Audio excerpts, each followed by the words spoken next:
शुभ सकाळ पिलामाने आज आम महासागर मान विषय जानिबा। ए महासागर गुड़िक हेले बारिमंडलर एक अंश।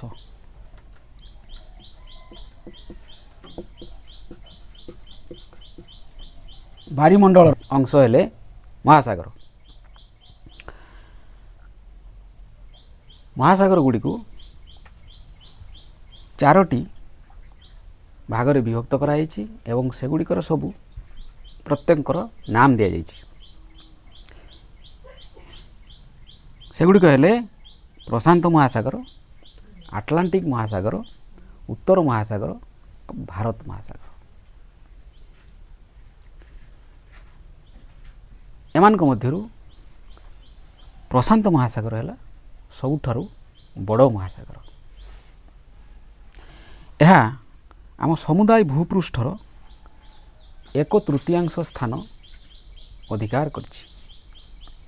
यार पूर्वरे उत्तर अमेरिका, दक्षिण अमेरिका एवं पश्चिम रे एशिया, ऑस्ट्रेलिया महादेश रही।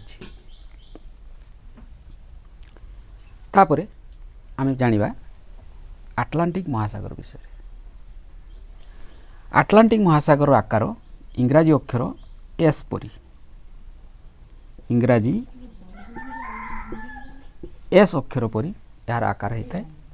यार पूर्वरे यूरोप एवं आफ्रिका महादेश, पश्चिम रे उत्तर अमेरिका और दक्षिण अमेरिका महादेश अच्छी।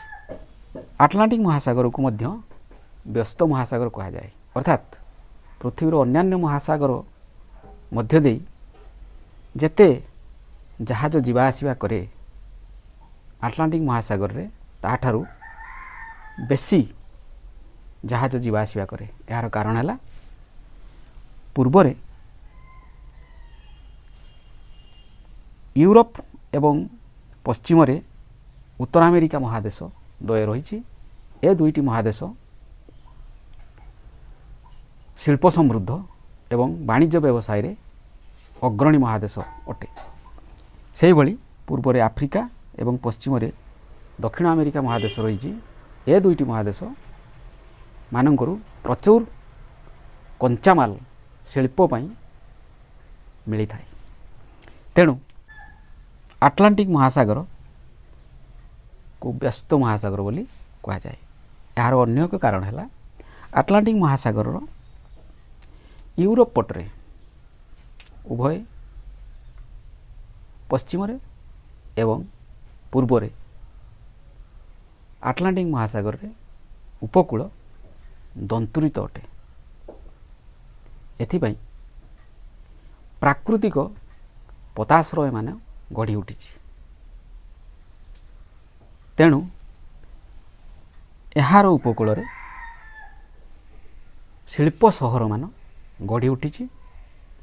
एइथिपाई आटलांटिक महासागर को मध्य व्यस्त महासागर बोली कहा जाउछि।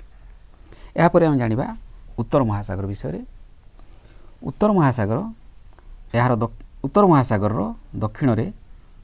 दक्षिण रे एशिया, यूरोप एवं उत्तर अमेरिका महादेश रही। अर्थात एशिया, यूरोप एवं उत्तर अमेरिका महादेशर उत्तर पटकू जो जलराशि रही से जलराशिर नाम होची उत्तर महासागर। उत्तर महासागर बेरिंग प्रणाली साहाय्य रे आटलांटिक महासागर को जक करुची। उत्तर महासागर उत्तर मेरु को मध्य घेरी रही। यहाँ पर पढ़िबा आमे भारत महासागर। भारत महासागर पूर्व रे ऑस्ट्रेलिया एवं पश्चिम रे आफ्रिका रही। यार उत्तर रे आम देश भारत रही। आम देशर नाम अनुसार यार नाम भारत महासागर रखा जाइछि। पिला माने महासागर गुड़िकर जल प्रत्यक्ष भाव में मानव समाजर कौनसी उपकार रे लागी न थाए। यार कारण है एगुड़िकर जल लवणाक्त मात्र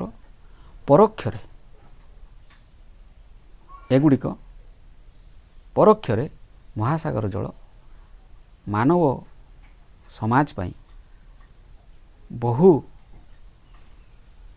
କାର୍ଯ୍ୟରେ ଲାଗିଥାଏ। ଯେମିତି ମହାସାଗର ଜଳ ଆନ୍ତର୍ଜାତିକ ବାଣିଜ୍ୟ ଏବଂ ଜଳଚକ୍ର ପାଇଁ